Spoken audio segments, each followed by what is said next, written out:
population, Islam is the second largest religion on the planet, therefore the universe. Muslims make up the majority of the population in 49 countries, as diverse as Yemen, Nigeria, Albania, Kazakhstan and Malaysia. This 1,400-year-old religion started in modern-day Saudi Arabia, but today only 20% of Muslims are Arabs. Indonesia is actually the country with the most Muslims, holding around 13% of the world's total. About 30% of Muslims live in India, Pakistan and Bangladesh. Christianity is named after Christ, Judaism after the tribe of Judea, and Zoroastrianism after the 1998 swashbuckling adventure film The Mask of Zorro, starring Antonio Banderas. But Islam is named after an action. Islam means submission to God, and Muslim is the person that submits to God. The root meaning of the word Islam means peace, safety and security. The Arabic word for peace, salam, comes from this root along with the Hebrew word shalom. So submission to God means finding peace by following God. Around the world, regardless of language, most Muslims greet each other in Arabic saying Assalamu alaikum, peace be upon you. Assalamu alaikum. I saw war. I saw moving. Islam originated in 7th century Arabia with a guy called Muhammad. Before we can get into Muhammad's life, we need to talk about the elephant in the room. His name is Sebastian, and he is standing in front of my whiteboard explaining the controversy surrounding drawing Muhammad. Sebastian, can you just scoot over there? Can you just please move? Okay. Drawing Muhammad is a controversial and emotional political issue. Firstly, the Quran, Islam's holy book, has no ban on drawing Muhammad, but the big three Abrahamic faiths, Christianity, Judaism and Islam, all have rules against making images of any living thing. This comes from the Torah, and some Muslims and Jews take this rule very seriously. Islam kept this rule going so that Muslims wouldn't worship in front of images of Muhammad or God. Instead, they pray directly to God. Some of Muslims, just like Christians, have the Jesus piece. You get what I'm saying? Societies have drawn Muhammad in the past, Iranian cultures especially. Today, most Muslims are offended by disrespectful images of Muhammad, but respectful images are usually fine, especially in Shia Islam, the second largest branch of Islam. And the majority of Muslims disagree with violence in response to depictions of Muhammad. To be respectful, as we... Exactly, so that's why I was trying to get at my purpose of this content. How do the people over there in Saudi Arabia and the Middle East, Eastern countries and shit, how do they feel about black Muslims and shit over here getting locked up and shit, waiting to get incarcerated and go through all the type of oppression and all types of turmoil and shit like that for to come join that type of religion, right? But I look at that shit just like the Bloods and Crips, right? Okay. Do they look at that shit like they are the Mecca? That's where that shit started from. So you haven't been over there to Saudi Arabia or to Jerusalem or wherever the land that they look at as the land and shit. Nobody has been over there for to be on some shit like, yo, I'm over here and I'm an American Muslim and shit like that, a black Muslim or whatever the case may be. So is that shit just like the Bloods and Crips, how California look at all these other states that haven't been over there to the turf claiming their shit?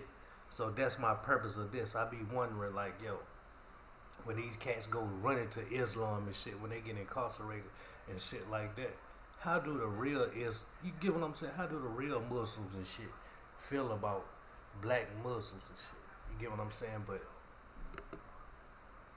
we always try to be, this silhouette will stand in place of Muhammad. No, not that. That's Sebastian again. Please, Sebastian, move. You're making me look like a fool. This is the silhouette. Sorry.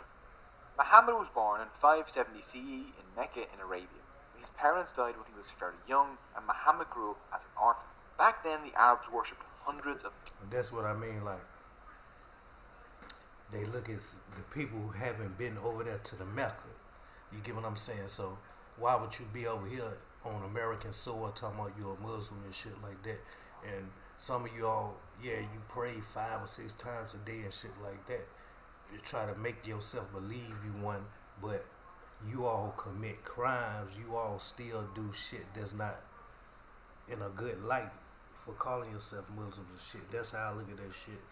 Every time I hear something about black Muslims and Islamic, they hold some type of mystique with them far as like people get them for security, meaning that they hold some type of prestige with their self to the point where like they feared. Why would you have to be feared if your religion or if you for God? Different gods. And Muhammad's tribe, the Quraysh, were the guardians of this building, the Kaaba in Mecca. They packed the Kaaba with hundreds of idols to different gods, and the Quraysh got filthy rich taxing pilgrims visiting the Kaaba. Muhammad was deeply religious and wanted to improve his community. All around him he saw poverty, justice, war, and widespread discrimination against women and orphans. Muhammad saw the rich abuse the poor, and religious festivals had just become giant, decadent parties dedicated to the worship of idols. This is the best religion ever! Woo! Woohoo! Religion party! Instead of attending religious festivals every year, Muhammad would just go and pray alone in a cave. Then, in 610 CE, in the month of Ramadan, during one of these lonely cave prayers, Muhammad, now 40 years old, was visited by Gabriel or Jibril. You heard these cats out here now, most of these prison cats that the cave hold.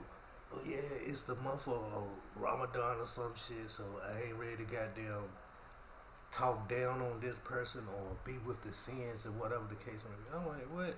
Then a motherfucker said he don't even goddamn practice his birthday no more, meaning that he don't celebrate that shit no more. Now, is it wrong for me to look down on that shit? Because each time I went to jail and prison, I seeked the word and shit like that. And when you at your lowest point, when you most vulnerable, do you seek the higher power? You get what I'm saying? So each time I was incarcerated, back during my believing stages and shit, I used to goddamn run to that word and shit too. You get what I'm saying? Somewhere deep down inside of you is instilled in you from parents, grandparents, or whatever the case may be. Pick up that word. That word is gonna get you through your turmoil and shit like that. So if I'm wrong for getting at people for turning Muslim and shit when they incarcerated and shit, then that should be for protection, strength in numbers and shit, and want to be a part of something that's bigger than the program. In Arabic, Jibril told Muhammad that there was one God and that he was now God's messenger. Muhammad received revelations directly from God and then recited them aloud.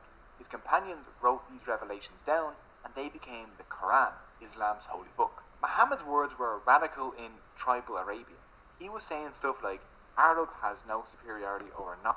And to my knowledge, I never read the Quran and shit, and they had them when I was incarcerated, but most individuals that I know said that like the Bible and the Quran is basically the same shit, but shit is reworded different and shit like that. You get what I'm saying? And it don't have Jesus and stuff named inside of the Quran and shit.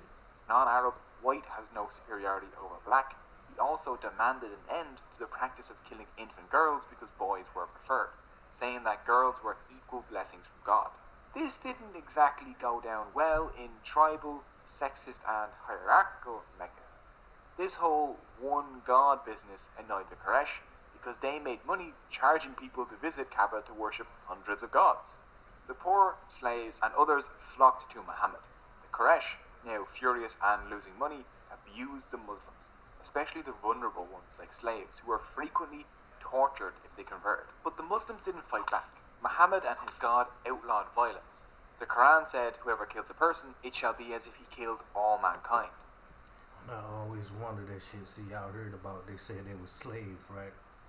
I always wondered that, like you hear about goddamn the Americans, black Americans and shit like that, and the Africans and shit like that.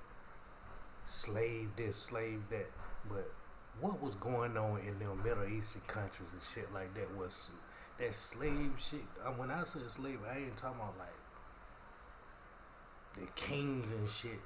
Goddamn, raining down on people and shit, making them do shit. I'm talking about like the slavery shit that supposed to have been experienced in these southern American states and shit like Alabama, Mississippi, the hangings and shit. Was shit like that going on in Saudi Arabia and all these other countries and shit? I always wondered that shit. Like, and they kept always talking about Africans and shit with slaves and shit.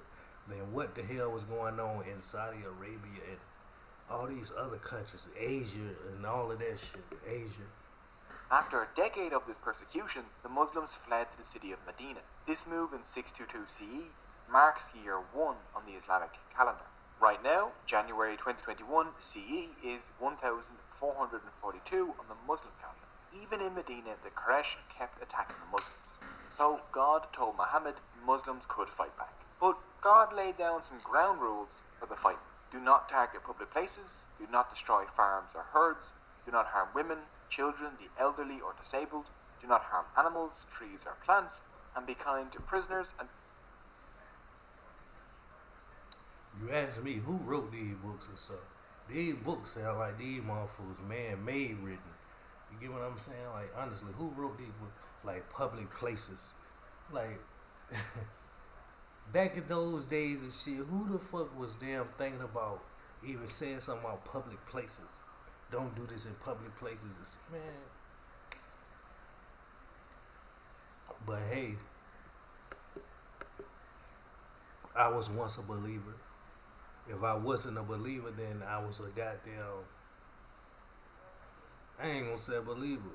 No, I'm not gonna even say that. Do not forcefully convert anyone. These strict rules of war were laid down to stop civilians getting hurt. Muhammad said, if someone shows no compassion, God will show no compassion to them. By 630, Muhammad marched on Mecca with an army of 10,000. The city submitted without a battle. Muhammad went straight to the Kaaba and destroyed the hundreds of idols and dedicated it only to God. Just 2 years later, most of Arabia had converted to Islam and was united under Muhammad. Then, on June 8, 632 CE, Muhammad died. Abu Bakr, Muhammad's father-in-law, was elected as the first caliph or successor. This election is the cause of the divide between Islam's two major branches, Sunni and Shia. To oversimplify a bit, Sunni believe Abu Bakr was rightly elected. Shia believe Muhammad chose his son-in-law Ali as his successor. Today, Sunni make up between 80 to 90% of all Muslims, while Shia make up about 13%. Yo, so I got to research that shit though. But do Muslims over there, man, respect the black Muslims over here and shit? Like, yo, man, they ain't even been to the goddamn Mecca. They goddamn just using that shit for a strength mechanism. You get what I'm saying? Like, they killing and then try to use something in the name of Allah and shit. Like, honestly, that's how I look at that shit. Like the Bloods and Crips of LA, they don't respect motherfuckers over here in North Carolina, Florida, the East Coast, Southern states and shit like that, claiming something and haven't been over there to the turf. So if you ask me, at the end of the day, that's how them Saudi Arabians and like them other Middle Eastern countries and shit feel about motherfuckers over here in America jacking Islam and shit. And I ain't talking about people that was born Islam but came over here to America. I'm talking about motherfuckers that was born Americans but converted from Christianity to Muslims and shit like that. You get what I'm saying? This just like me from North Carolina. I ain't got no ties to LA, but I'm saying like, yo, I'm a blood. That's how I look at this shit. So, do them Middle East, like, do Saudi Arabia respect these motherfuckers over here? Oh, I'm Muslim. Oh, I practice Islam. I study Islam and such and such. Motherfuckers do that shit for goddamn to be part of something. And then any and everybody can be Christians. But it's a goddamn certain protocol you have to go through to be a motherfucking Muslim and shit. So people want to be a part of something that's bigger than the program. Just like when I chose the Crippin'. See, I'm real enough to say all of that shit. So other motherfuckers need to be real enough to say the reason why they chose motherfucking Islam over Christianity. scared asses and shit.